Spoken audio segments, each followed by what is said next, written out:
Bismillahirrahmanirrahim. Assalamualaikum warahmatullahi wabarakatuh. Perkenalkan, nama saya Anissa Fetria Rafa, dengan NIM 2021 101 103 11029. Saya membuat video ini untuk memenuhi tugas ujian tengah semester dalam mata kuliah hukum Islam yang diampu oleh Ibu Tinu Dwi Cahyani. Untuk nomor pertama, yaitu sumber-sumber hukum Islam itu ada 3, yaitu Al-Quran, Sunnah atau hadis, sama Ar-Ra'yu. Nah, terus yang A, Al-Quran, jelaskan dan berikan contohnya. Itu Al-Quran itu sebagai kitab suci yang memuat firman Allah Subhanahu wa Ta'ala, lalu disampaikan melalui malaikat Jibril kepada Nabi Muhammad SAW sebagai rasulnya secara berangsur-angsur selama 22 tahun, 2 bulan, 22 hari, yang diawali dengan surat Al-Fatihah dan diakhiri dengan surat An-Nas. Terus contohnya dalam ayat Al-Quran yang mengatur tentang sumber-sumber hukum Islam itu tentang hukum waris, itu tertera dalam surat An-Nisa ayat 11, 12 sama ayat 176. Terus yang B, jelaskan sunnah atau hadis dan berikan contohnya. Jadi menurut bahasa, as-sunnah itu berarti jalan atau tuntutan baik yang terpuji atau tercela. Terus secara terminologi, para ahli hadis mengartikan sunnah atau hadis itu sebagai segala sesuatu yang bersumber dari Nabi Muhammad SAW, baik itu dalam bentuk qaul, perkataan, terus fi'il, perbuatan, takrir, perangai, dan sopan santun, baik sebelum maupun setelah diangkat menjadi rasul. Nah, contohnya itu, untuk contoh sumber hukum yang dari hadis itu tentang tata cara untuk mengadakan pembagian warisan, yaitu dari Ibnu Abbas RA, ia berkata, Rasulullah SAW bersabda, serahkanlah pembagian warisan itu kepada ahlinya. Bila ada yang tersisa, maka berikanlah kepada keluarga laki-laki terdekat. Hadis riwayat Bukhari dan Muslim. Terus yang ketiga, Ar-Ra'yu, dan sebutkan juga jelaskan macam-macamnya dan berikan contoh masing-masing satu. Jadi Ar-Ra'yu itu berasal dari bahasa Arab yang artinya pemikiran. Jadi Ar-Ra'yu itu dapat didefinisikan sebagai hasil pemikiran dan diskusi dari para ulama atau pembesar agama. Ar-Ra'yu sama dengan istihad. Istihad itu berasal dari bahasa Arab, yaitu al-juhdu, yang berarti mengeluarkan segala kemampuan, potensi untuk menggapai sesuatu. Terus istihad itu ada berbagai cara. Jadi yang pertama itu dengan ijma'. Nah, ijma' itu yaitu kesepakatan seluruh mujtahid muslim pada suatu masa tertentu setelah Rasulullah wafat atas suatu hukum syura atau syara pada peristiwa yang terjadi. Jadi contoh dari ijma' itu para ulama menentukan 1 Syawal atau lebaran biasanya. Terus yang kedua itu dengan cara kias. Nah, kias itu artinya menyamakan hukum suatu peristiwa yang tidak ada nas mengenai hukumnya dengan suatu peristiwa yang telah ada nas hukumnya karena adanya persamaan ilah. Nah, contoh dari kias itu menyamakan Homer dan juga whisky. Karena keduanya itu sama-sama memabukkan, meskipun di Al-Quran itu nggak tercantum adanya whisky itu memabukkan, tapi whisky itu kan memabukkan. Jadi disamakan hukumnya, meminum Homer dan juga meminum whisky itu haram gitu. Terus habis itu selanjutnya masalah mursalah. Jadi masalah mursalah itu memberikan hukum syura atau syara kepada suatu kasus yang tidak terdapat dalam nas atau ijma atas dasar memelihara kemaslahatan. Contohnya itu pemungutan pajak untuk kemaslahatan bersama. Lalu selanjutnya ada istihsan. Istihsan itu berpindah dari suatu hukum ke hukum yang lain dengan jalan meninggalkan hukum sebelumnya. Nah, jadi contohnya itu peristiwa ditinggalkannya hukum potong tangan bagi pencuri di zamannya Khalifah Umar bin Khattab. Lalu setelah itu ada Sat Azariyat. Sat Azariyat itu sebagai upaya mujtahid untuk menetapkan larangan terhadap suatu kasus hukum yang pada dasarnya mubah. Jadi tujuannya itu untuk menghindari perbuatan atau tindakan yang dilarang. Nah, contohnya itu kayak wanita yang ditinggal suaminya lalu berdandan sedangkan dia sedang dalam masa iddah, maka akan mendorong perbuatan yang terlarang. terlarang. Nah, sebenarnya berdandan bagi wanita itu tuh hukumnya mubah. Cuman karena untuk menghindari dari sesuatu yang tidak diinginkan, ya maka hukumnya jadi tidak diperbolehkan gitu. Terus setelah itu ada uruf. Uruf itu yaitu sesuatu yang telah dikenal oleh manusia dan menjadikannya tradisi, lalu menjadi adat kebiasaan. Nah, contohnya itu mengadakan pertunangan sebelum melakukan akad nikah. Nah, itu dipandang baik dan menjadi kebiasaan dalam masyarakat dan tidak bertentangan dengan aturan Allah Subhanahu wa taala. Nah, itu uruf. Terus yang terakhir itu ada istishab, yaitu membiarkan suatu hukum yang sudah ditetapkan pada masa lampau berlangsung dan masih memerlukan ketentuannya sampai sekarang, kecuali jika ada dalil yang mengubahnya. Nah, contoh dari uruf itu tuh contoh dari istishab itu tidak ada kewajiban dan hak antara seorang laki-laki dan perempuan yang bersifat pernikahan sampai adanya akad nikah. Jadi antara lelaki dan perempuan itu tidak ada hak dan kewajiban di antara keduanya ketika dia belum berakad gitu. Terus untuk soal yang kedua, sebutkan dan jelaskan asas-asas hukum. Jadi asas-asas hukum itu dibagi menjadi dua, yaitu asas-asas hukum umum sama asas-asas hukum khusus. Nah, kalau untuk yang umum, itu ada asas keadilan. Jadi di Al-Quran itu banyak perintah tentang adil. Berlaku adil adalah supaya seseorang itu bisa menempatkan sesuatu itu pada tempatnya. Itu keadilan. Terus yang kedua itu ada asas kemanfaatan. Jadi asas kemanfaatan itu adalah asas yang mengiring pelaksanaan asas keadilan dan asas kepastian kepastian hukum. Terus yang ketiga asas tauhid, yaitu mengesahkan Tuhan, memiliki pengaruh yang luas terhadap cara seseorang memahami Tuhan dan firman-Nya. Lalu keempat ada asas kemerdekaan atau kebebasan. Jadi Islam itu memberikan kebebasan kepada setiap umatnya, berupa kebebasan beragama, bertindak, berpikir, dan kebebasan individu dalam batas-batas norma yang dibenarkan hukum. Dan Allah menegaskan tidak ada paksaan untuk masuk agama Islam. Jadi untuk masuk agama Islam ini tidak ada paksaan.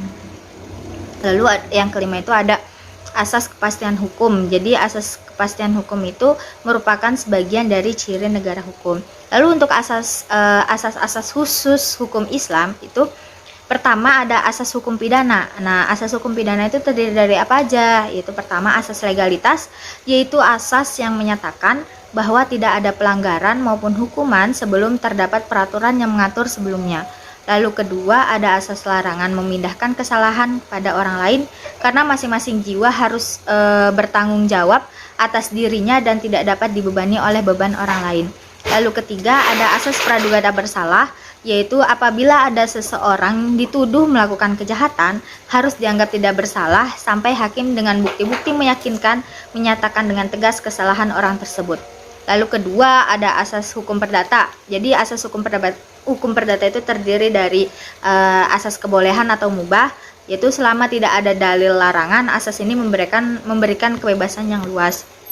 Lalu kedua itu ada asas menolak mudorot dan mengambil manfaat, yaitu mencegah kerusakan lebih diutamakan daripada mendatangkan keuntungan. Terus habis itu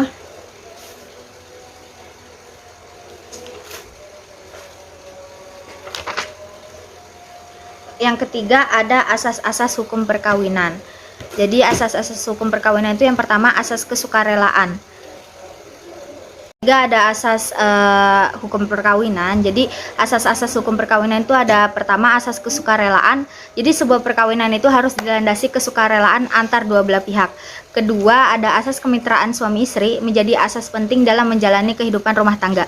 Ketiga ada asas perkawinan untuk selama-lamanya, ya karena tujuan dari pernikahan itu memang awalnya itu untuk melangsungkan keturunan dan membinanya hingga tercetak menjadi manusia yang beradab.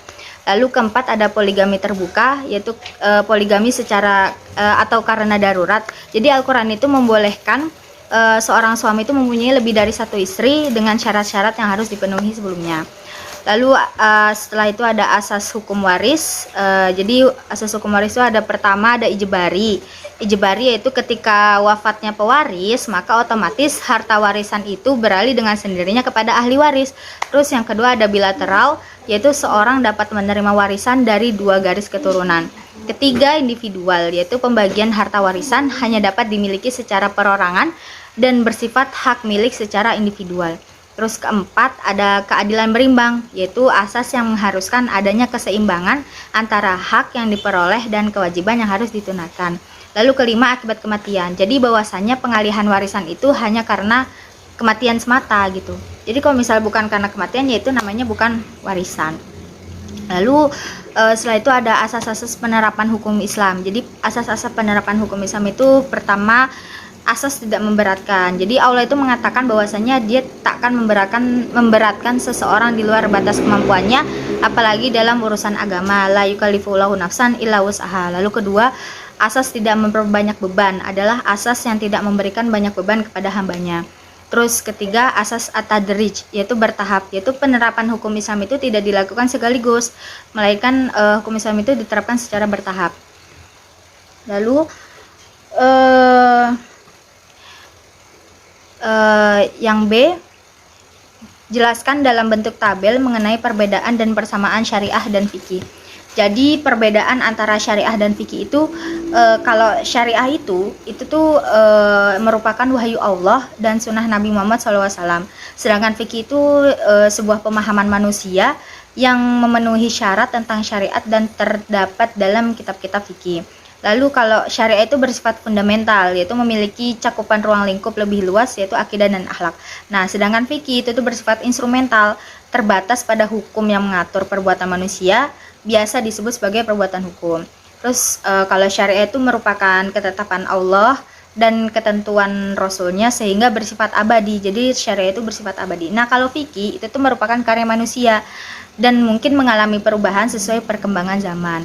Terus kalau syariah itu hanya berjumlah satu. Nah, kalau fikih itu berjumlah banyak karena memang fikih itu merupakan pemahaman dari manusia. Jadi ya pemahaman manusia kan beragam-ragam, beraneka ragam. Jadi banyak gitu jumlahnya. Terus untuk syariah itu menunjukkan konsep kesatuan dalam Islam, sedangkan fikih menunjukkan keragaman pemikiran yang dianjurkan dalam Islam. Dan untuk persamaannya antara syariah dan fikih, ini tuh dua-duanya itu merupakan dua hal yang mengarahkan kita ke jalan yang benar. Itu untuk persamaannya. Lalu yang C, untuk soal yang C, jelaskan dalam bentuk tabel mengenai perbedaan mazhab dan kitab fikih. Nah, jadi perbedaan mazhab dan kitab fikih, kalau mazhab itu menurut bahasa ialah tempat untuk pergi ataupun jalan. Terus menurut istilah itu berarti hukum-hukum yang terdiri atas kumpulan permasalahan. Jadi mazhab itu jalan yang mengarahkan seseorang kepada tujuan tertentu di kehidupan dunia ini, sedangkan hukum-hukum juga dapat menunjukkan seseorang kepada tujuan di akhirat. Nah, kalau kita fikih itu menurut bahasa artinya paham yang mendalam. Terus fikih menurut Syekh Muhammad Abdul Salam adalah suatu ilmu yang menerangkan segala hukum yang dipetik dari dalil-dalil yang tafsili. Nah, dalil-dalil tafsir itu apa? Ayat Al-Quran, habis itu sunnah, ijma, qiyas gitu. Lalu yang D, jelaskan dalam bentuk bagan mengenai hubungan antara hukum Islam, hukum Barat, dan hukum adat. Jadi untuk hukum adat dulu. Hukum adat itu pertama terjadinya hubungan antara hukum adat dengan hukum Islam, yaitu diterimanya hukum Islam oleh masyarakat. Terus abis itu kalau hukum Islam terjadinya hubungan antara hukum adat dengan hukum Islam, yaitu Islam mengakui hukum adat itu dengan syarat-syarat tertentu. Terus kalau hukum adat, sumber perbuatan yang dilakukan sumbernya itu, kalau hukum adat itu perbuatan yang dilakukan berulang-ulang dan diterima serta diakui masyarakat. Jadi hukum adat itu kayak kebudayaan, bukan kebudayaan ya, kebiasaan gitu, kebiasaan masyarakat, terus dilakukan berulang-ulang, habis itu jadi hukum adat gitu. Terus kalau hukum Islam itu sumbernya itu Al-Quran, hadis, ar-ra'yu yang memenuhi syarat-syarat istihad. Terus kalau hukum Barat itu sumbernya itu segala peraturan perundang-undangan sejak zaman kolonial Belanda beserta segala perubahannya yang dinyatakan dalam lembaga negara. Lalu untuk hukum adat itu bertujuan menyelenggarakan kehidupan masyarakat yang aman, tentram, dan sejahtera. Terus kalau hukum Islam itu bertujuan melaksanakan perintah dan kehendak Allah serta menjauhi larangannya. Lalu untuk hukum Barat bertujuan sebagai kepastian hukum dan juga keadilan hukum. Terus abis itu kalau hukum Islam itu mengutamakan kewajiban daripada hak. Nah, sedangkan hukum barat itu mengutamakan hak daripada kewajiban gitu.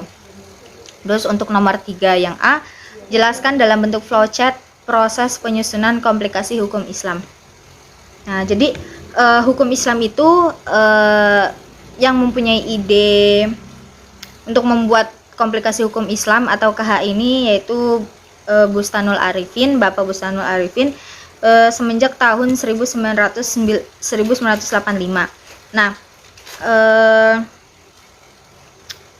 dalam pembentukan KHI ini ada melewati 6 jalur gitu.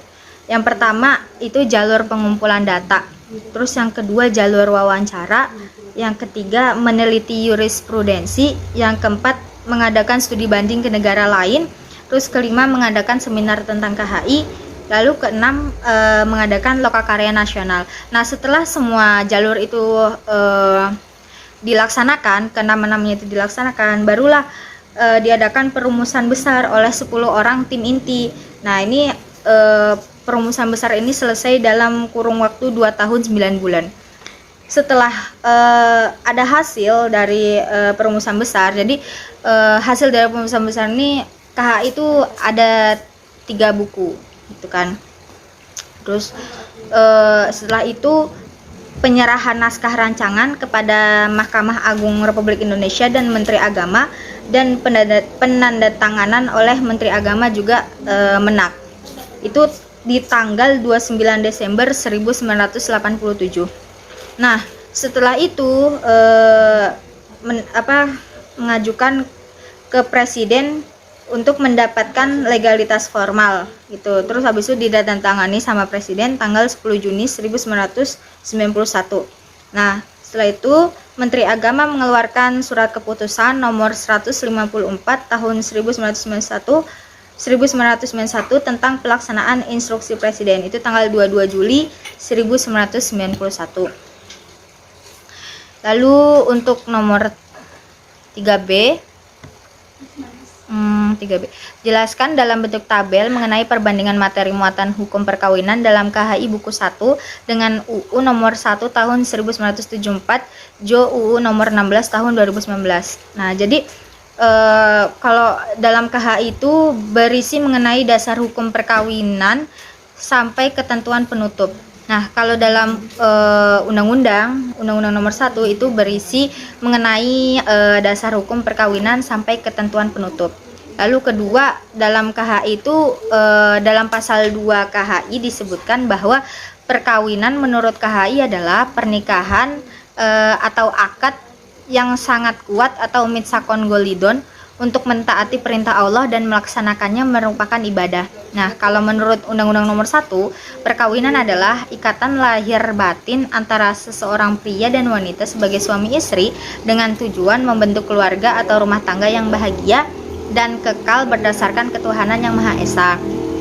Lalu dalam KHI, perkawinan itu bertujuan untuk mewujudkan kehidupan rumah tangga yang sakinah, mawaddah, warohmah. Sedangkan dalam UU nomor 1, tujuan perkawinan itu membentuk keluarga yang bahagia dan juga kekal.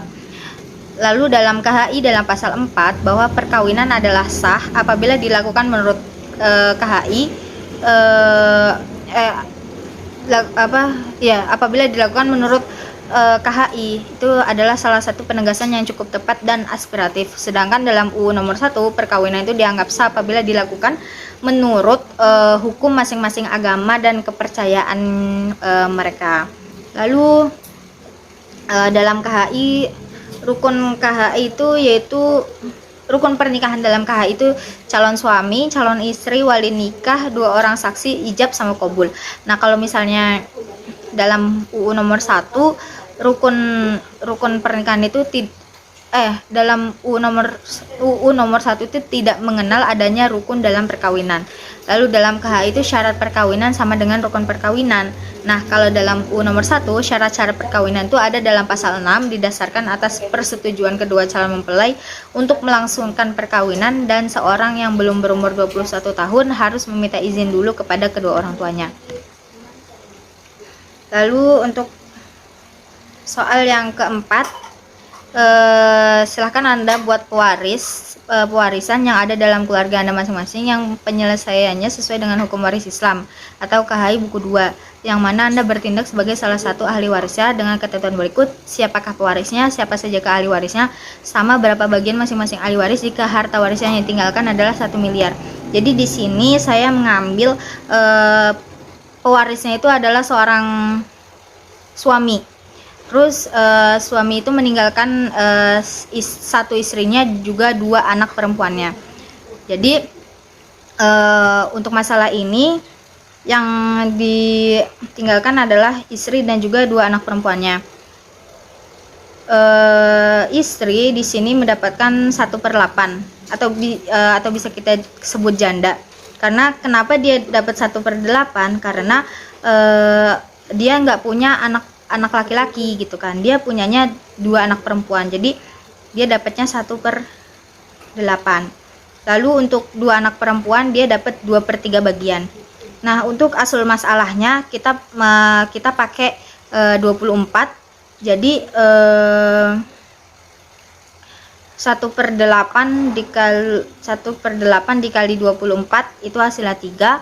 Terus 2/3 dikali 24 itu hasilnya 16. Nah, 3 sama 16 kalau dijumlah jadi 19. Nah, jadi istri atau janda itu mendapatkan 158.500.000. Kalau misalnya 2 anak perempuan itu mendapat 841.500.000. Jika harta yang ditinggalkan itu 1 miliar. Lalu untuk soal yang terakhir, jelaskan dengan menggunakan bagan perbandingan tentang wakaf antara KHI buku 3 dengan UU nomor 41 2014. Nah, jadi yang pertama itu dalam pasal KHI. Dalam KHI itu wakaf adalah perbuatan hukum seseorang atau kelompok orang atau badan hukum yang memisahkan sebagian dari benda miliknya dan melembagakannya untuk selama-lamanya guna kepentingan ibadah atau keperluan umum lainnya sesuai dengan ajaran Islam. Ini dalam pasal 1 ayat 1. Lalu untuk UU nomor 41, wakaf adalah perbuatan hukum wakif untuk memisahkan atau menyerahkan sebagian harta benda miliknya untuk dimanfaatkan selamanya atau untuk jangka waktu tertentu sesuai dengan kepentingannya guna keperluan ibadah atau kesejahteraan umum menurut syariah pasal 1 ayat 1. Lalu fungsi wakaf. Jadi dalam KHI, fungsi wakaf itu mengkekalkan manfaat benda wakaf sesuai dengan tujuan wakaf, itu dalam pasal 216 KHI. Lalu untuk fungsi wakaf di dalam UU nomor 41 itu mewujudkan potensi dan manfaat ekonomis harta benda wakaf untuk kepentingan ibadah dan untuk memajukan kesejahteraan umum, itu dalam pasal 5. Lalu yang ketiga itu ikrar wakaf. Jadi ikrar wakaf dalam KHI itu pihak yang mewakafkan harus mengikrarkan kehendaknya secara jelas dan tegas kepada nazir di hadapan pejabat pembuat akta ikrar wakaf sebagaimana dimaksud dalam pasal 215 ayat 6, yang kemudian menuangkannya dalam bentuk ikrar wakaf disaksikan sekurang-kurangnya oleh 2 saksi. Lalu untuk dalam pasal UU nomor 41, ikrar wakaf itu dalam hal wakif tidak dapat menyatakan ikrar wakaf secara lisan atau tidak dapat hadir dalam pelaksana ikrar wakaf karena alasan yang dibenarkan oleh hukum. Wakif dapat menunjuk kuasanya dengan surat kuasa yang diperkuat oleh 2 saksi, itu dalam pasal 18. Lalu syarat nazir dalam KHI itu nazir sebagaimana dimaksud dalam pasal 215 ayat 4 terdiri dari perorangan yang harus memenuhi syarat-syarat berikut. Jadi syarat itu warga negara Indonesia atau WNI, Islam, terus sudah dewasa, sehat jasmani dan rohani, tidak berada di bawah pengampuan, terus habis itu bertempat tinggal di kecamatan letak benda diwakafkannya. Itu dalam pasal 219 ayat 1. Lalu untuk dalam UU nomor 41 tahun 2004 itu syarat nazir itu perseorangan sebagaimana yang dimaksudkan dalam pasal 9 huruf A hanya dapat menjadi nazir apabila memenuhi syarat warga negara Indonesia WNI, terus Islam, dewasa, amanah, mampu secara jasmani dan rohani, tidak terhalang melakukan perbuatan hukum. Ini dalam pasal 10 ayat 1. Mungkin cukup sekian video presentasi tugas UTS Hukum Islam dari saya. Mohon maaf bila ada salah-salah kata. Wabillahi taufiq wal hidayah. Wassalamualaikum warahmatullahi wabarakatuh.